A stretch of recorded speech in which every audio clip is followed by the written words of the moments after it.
अस्सलामु अलैकुम वरहमतुल्लाहि वबरकातुहु। इन्नल हम्दलिल्लाह नहमदुहु व नस्तईनुहु व नस्तगफिरुहु व नऊज़ु बिल्लाहि मिन शुरूरि अनफुसिना व मिन सय्यिआति अअमालिना। मन यहदिहिल्लाहु फला मुदिल्ल लहु व मन युद्लिल्हु फला हादिय लहु। अशहदु अन ला इलाहा इल्लल्लाह वहदहु ला शरीका लहु व अशहदु अन्न मुहम्मदन अब्दुहु व रसूलुहु अम्मा बाद। அளவற்ற அருளாளனும் நிகரில்லா பேரன்புமிக்கவனுமான ஏக இறைவனின் திருப்பெயரால் ஆரம்பம் செய்கின்றேன். அன்புக்குரிய அல்லாஹுவின் நேரடியார்களே, அல்லாஹுடைய அருளால் புனிதமிக்க ரமலான் மாதத்தை அடையக்கூடிய வாய்ப்பை இறைவன் நமக்கு தந்திருக்கின்றான். இந்த மாதம் சுவனத்தினுடைய வாசல்கள் திறக்கப்பட்டு நரகத்தினுடைய வாசல்கள் அடைக்கப்பட்ட ஒரு சிறப்பு மிகுந்த ஒரு மாதமாக ரமலான் மாதம் இருக்கின்றது. இந்த மாதத்தில்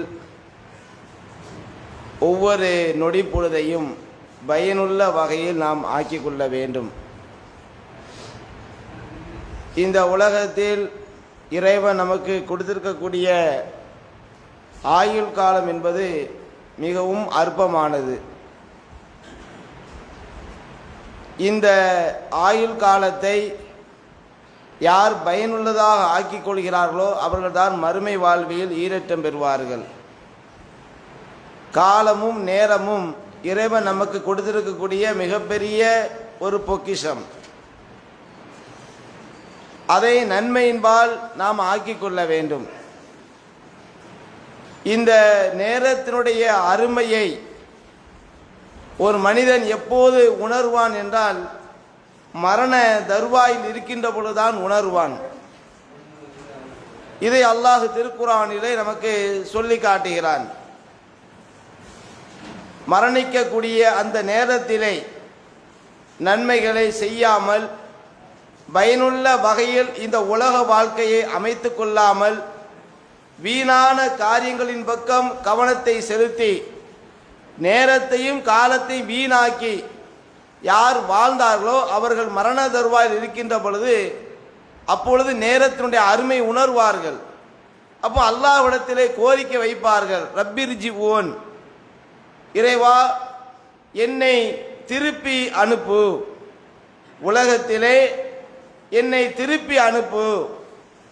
எனக்கு நீ கொடுத்த அந்த ஆயுள் காலத்தை நான் வீணான முறையில் ஆக்கிவிட்டேன், பயனுள்ள வகையில் ஆக்கி கொள்ளாமல் நன்மைகளை செய்யாமல் நேரத்தையும் காலத்தையும் வீணானதாக ஆக்கிவிட்டேன். எனவே எனக்கு இன்னொரு வாய்ப்பை நீ கொடு, இந்த உலகத்திலே வாழ்வதற்கு இன்னொரு வாய்ப்பை கொடு.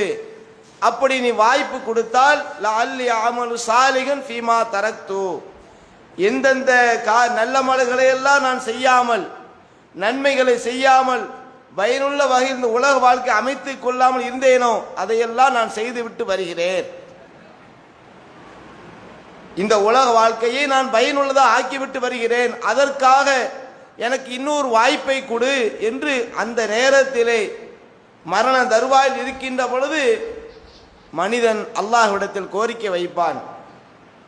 அப்படி கோரிக்கை வைக்கின்ற பொழுது அந்த கோரிக்கை இறைவனால் ஏற்றுக்கொள்ளப்படுமா என்றால் ஏற்றுக்கொள்ளப்படாது. கல்லா, அவ்வாறெல்லாம் கிடையாது. அல்லாஹ்வின் புறத்திலிருந்து சொல்லக்கூடிய பதில் என்னவென்றால் கல்லா, அவ்வாறெல்லாம் கிடையாது, அப்படிப்பட்ட ஒரு வாய்ப்பு கொடுக்கப்படாது. இன்னஹா கலிமத்துன் ஹுவ காயிலுஹா, நீ சொல்லக்கூடிய இந்த வார்த்தை கூட வெறும் வாய் வார்த்தை தான் என்று அல்லாஹ்வின் புறத்திலிருந்து பதில் சொல்லப்படும்.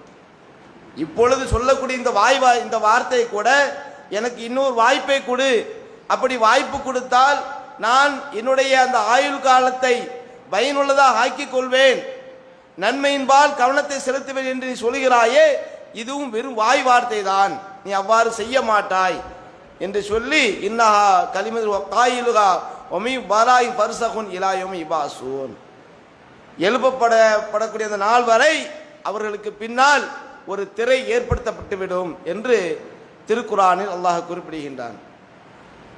அப்போ நாம் இந்த நேரத்தையும் காலமும் இறைவன் நமக்கு வழங்கியிருக்கக்கூடிய மிகப்பெரிய ஒரு பாக்கியம். இதை நாம் பயனுள்ள வகையில் ஆக்கிக் கொள்ள வேண்டும். அதிலும் குறிப்பாக இந்த ரமதான் மாதம் என்பது அல்லாஹ் சிறப்பு மிகுந்த ஒரு மாதமாக ஆக்கி தந்திருக்கின்றான். அதற்கு என்ன காரணம்? ஏன் ரமதான் சிறப்பு மிக்க ஒரு மாதமாக ஆக்கப்பட்டிருக்கிறது? இந்த மாதத்தில் நேரங்களில் ஏதாவது வித்தியாசம் இருக்கிறதா? மற்ற மாதங்களில் எப்படி நேரம் உண்டோ அது போன்றுதான் இந்த மாதத்திலும். ஒரு நாளைக்கு 24 மணி நேரம் என்றால் ரமதானிலும் அது போன்றுதான். அதில் ஏதாவது ஒரு மாற்றம், மற்ற மாதங்களில் இல்லாத ஏதாவது ஒரு மாற்றம் ரமதானில் இருக்கிறதா என்றால் கிடையாது. அப்போ ரமதான் ஏன் சிறப்பிக்கப்பட்டது, ஏன் புனிதமான மாதம் ஆக்கப்பட்டது? திருக்குரான் காரணத்தினால்தான். திருக்குரானுடைய சிறப்பின் காரணத்தினால்தான் ரமதான் சிறப்பிக்கப்பட்டது. அகில உலக மக்களுக்கும் நேர்வழி எடுத்து சொல்லக்கூடிய அந்த இறுதி வேதம் இந்த ரமதான் மாதத்தில் முதலாக அருளப்பட தொடங்கிய காரணத்தினால் ரமதான் சிறப்பிக்கப்பட்ட ஒரு மாதமாக, புனிதமாக்கப்பட்ட ஒரு மாதமாக இறைவனால் ஆக்கப்பட்டிருக்கிறது.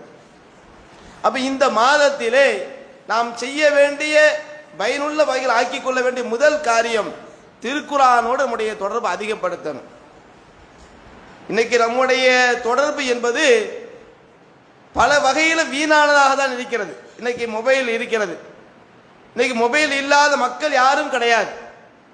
ஆனால் இந்த மொபைலில் நம்முடைய நேரத்தையும் காலத்தையும் பல நேரம் எப்படி இருக்கிறது, பல வகையில் வீணாக தான் கழித்து கொண்டிருக்கின்றோம்.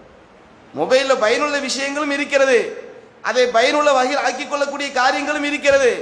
இருந்தாலும் பெரும்பாலான மனிதர்கள் எப்படி இருக்கிறாங்க? இன்னைக்கு ரீல்ஸ் வீடியோக்களை பார்த்து பார்த்து ரசிப்பதிலேயே நேரத்தையும் காலத்தையும் வீணாக்கி கொண்டிருக்கின்றன. அப்படி ஒரு கூட்டம் இருக்கிறது. அதே போன்று சமூக வலைதளங்கள்ல தேவையில்லாத செய்திகளை, தேவையில்லாத காரியங்களை பார்ப்பதும் அதை செய்வதும், அதிலேயும் பல மணி நேரங்களை வீணாக்கி கொண்டிருக்கக்கூடிய நிலையை பார்க்கின்றோம். அதே போன்று ஆபாசமான, அதுபோன்று உள்ளத்திலே பாவத்தை தூண்டக்கூடிய காரியங்களை அந்த மொபைல் வழியாக அந்த நேரத்தை வீணாக்கக்கூடிய நிலையை இன்னைக்கு உலகத்தில் பார்த்து கொண்டிருக்கின்றோம். அப்போ மொபைலோடு நம்முடைய நேரங்களை அதிகமாக நாம அதனோடு தொடர்பில் இருக்கிறோம், கழித்து கொண்டிருக்கிறோம். அந்த தொடர்பை நம்ம குர்ஆனோடு அதிகமாக்கி கொள்ள வேண்டும். அதுக்கு தான் ரமதான் புனிதமான மாதமாக ஆக்கப்பட்டிருக்கிறது. குர்ஆனோடு நம்முடைய தொடர்பை அதிகப்படுத்துகின்ற பொழுது அது இம்மையில் நமக்கு நன்மை பெற்று தருகிறது, மறுமையிலும் மிகப்பெரிய நன்மை பெற்று தருகிறது. அதுல முதலாவது குர்ஆனை நம்ம அதிகம் ஓதணும். இன்னைக்கு குர்ஆனை ஓதக்கூடிய சகோதரர்கள் என்பது அது ஆண்களாக இருந்தாலும் சரி பெண்களாக இருந்தாலும் சரி மிக மிக குறைவுதான். அன்றாடம் நம்முடைய வீடுகளில் நம்ம குர்ஆனை ஓதுகிறோமா?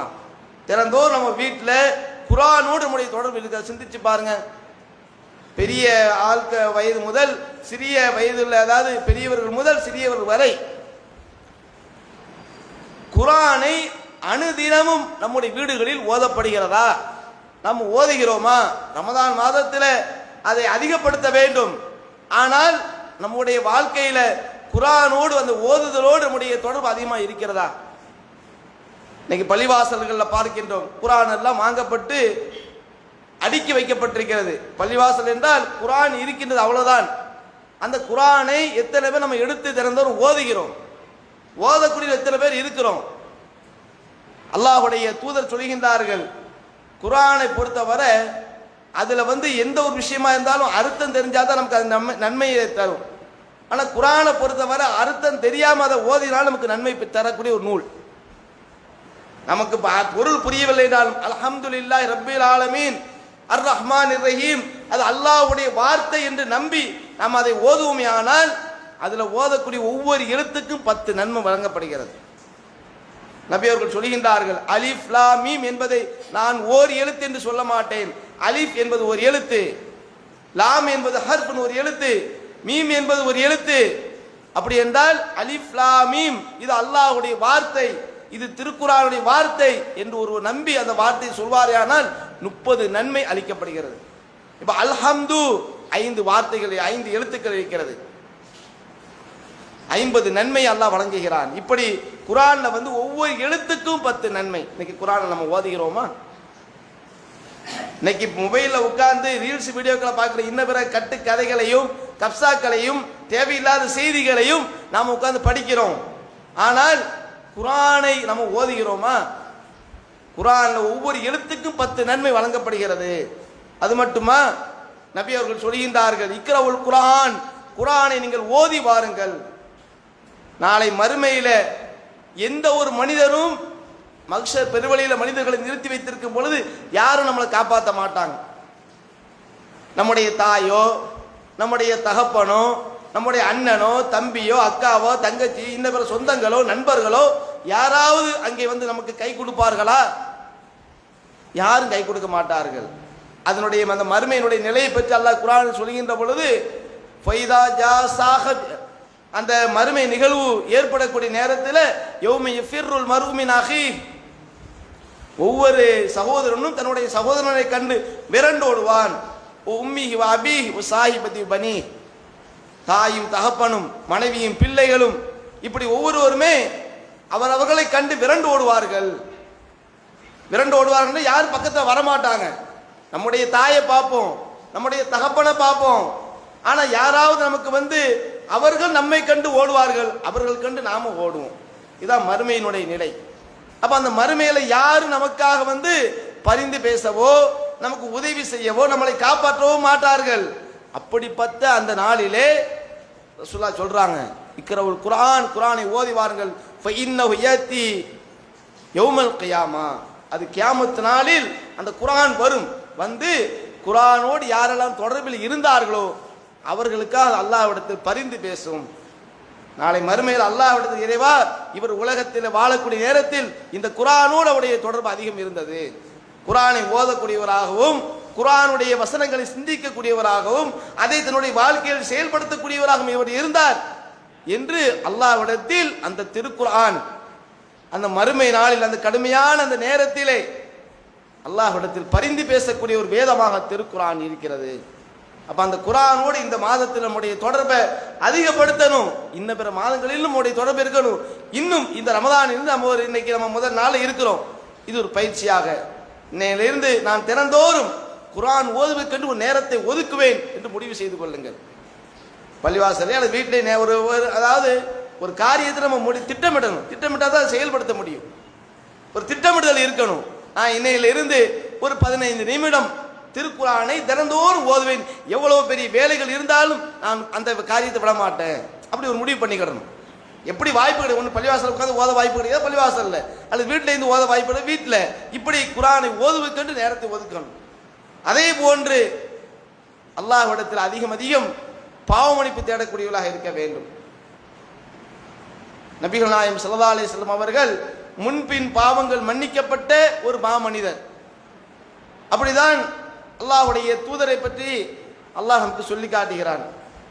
அப்படிப்பட்ட அந்த தூதர், முன்பின் பாவங்கள் மன்னிக்கப்பட்ட அந்த தூதர் அன்றாடம் கடைபிடித்த முக்கியமான ஒரு வணக்கம் பாவமன்னிப்பு தேடுதல். இந்த ரமதான் என்பது மன்னிப்புக்குரிய மாதமாக இருக்கிறது. அதிகமாக அல்லாஹ்விடத்தில் பாவமன்னிப்பு தேடக்கூடியவர்களாக இருக்க வேண்டும். செய்த பாவங்களுக்காக பாவமன்னிப்பு தேடக்கூடிய ஒரு வகையில் ரமதானை ஆக்கிக் கொள்ள வேண்டும். வீணான நம்ம அந்த நேரத்தை கழித்து விடக்கூடாது. ஒவ்வொரு நொடி பொழுதிலும் நம்ம அல்லாஹ்வை நினைவு கூறக்கூடியவர்களாக, குர்ஆனோடு நம்முடைய தொடர்பை அதிகப்படுத்தக்கூடியவர்களாக, பாவமன்னிப்பு தேடக்கூடியவர்களாக நம்ம இருக்கணும். அதே போன்று பிரார்த்தனை, அதிகமாக நம்ம பிரார்த்தனையில ஈடுபடக்கூடியவர்களாக இருக்க வேண்டும். தொழுகையில கவனத்தோடு தொழக்கூடியவர்களாக இருக்க வேண்டும். இப்படி இந்த ரமதானை நம்ம பயனுள்ள வகையில் ஆக்கிக் கொள்கின்ற பொழுது அது நமக்கு மறுமையில் மிகப்பெரிய ஒரு வெற்றி பெற்று தரும். ஆனால் நம்ம எப்படி இருக்கிறோம், ரமதானில் சில சகோதரர்கள் வீணான காரியங்களில் தூக்கத்தில் இருப்பது, தூங்கியே கழிக்கிறது, அல்லது மொபைல் பார்த்தே நேரத்தை கழிக்கிறது. இப்படி நாம இல்லாமல் ரமதானை பயனுள்ள வகையில் ஆக்கிக் கொள்ள வேண்டும். அல்லாஹ்வுடைய தூதர் சொல்றாங்க, யார் பொய்யான பேச்சையும் பொய்யான நடவடிக்கையும் விடவில்லையோ அவர் பசித்திருப்பதும் தாகித்திருப்பதும் அல்லாஹ்வுக்கு எந்த தேவையும் இல்லை. ஒருத்தர் பசியா இருக்கணும், ஏன்னா அல்லாஹ் ரப்புல் ஆலமீன் நம் மீது நம்முடைய தாயை விட 100 மடங்கு பாசம் உள்ளவன், அருள் புரியக்கூடியவன். அப்படிப்பட்ட ரப்புல் ஆலமீன் நீ 1 மாத காலம் பகல் நேரத்தில் பசி இருந்தாலும் சாப்பிடக்கூடாது, தாகம் இருந்தால் தண்ணி குடிக்கக்கூடாது, ஒரு சொட்டு தண்ணி கூட நீ உன்னுடைய வாய்க்கு நுழைத்து விடக்கூடாது, உன்னுடைய தொண்டை குழியை நனைத்து விடக்கூடாது என்று அல்லாஹ் சொல்கிறார் என்றால் எதற்காக? ஒரு இறையச்சம், அல்லாஹ்வை பயப்படக்கூடிய ஒரு நிலையில் நம்முடைய வாழ்க்கை ஆகணும், நன்மையின்பால் நம்முடைய வாழ்க்கை ஆக வேண்டும் என்பதுதான். அதை ரசூலுல்லாஹ் சொல்றாங்க, யார் பொய்யான பேச்சையும் பொய்யான நடவடிக்கை விடவில்லையோ அவர் பசித்து இருப்பது அல்லாஹ்வுக்கு தேவையில்லை. அதான் அல்லாஹ் விரும்பல. நீ பசியா கிடக்கணும், தாகத்தோடு கிடக்கணும், இது அல்லாஹ் எதிர்பார்க்கல. நீ நன்மையின்பால் ஆக வேண்டும், அந்த நேரத்தையும் காலத்தையும் பயனுள்ள வகையில் ஆக்கிக் கொள்ள வேண்டும்.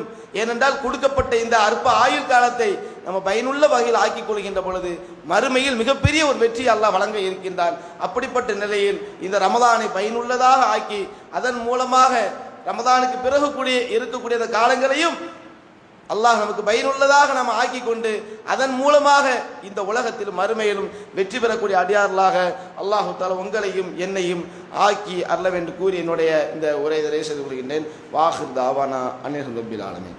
சுப்ஹானக வ பிஹம்திக அஷ்ஹது அல்லா இலாஹா இல்லா அன்த அஸ்தக்ஃபிருக வ அத்தூபு இலைக்.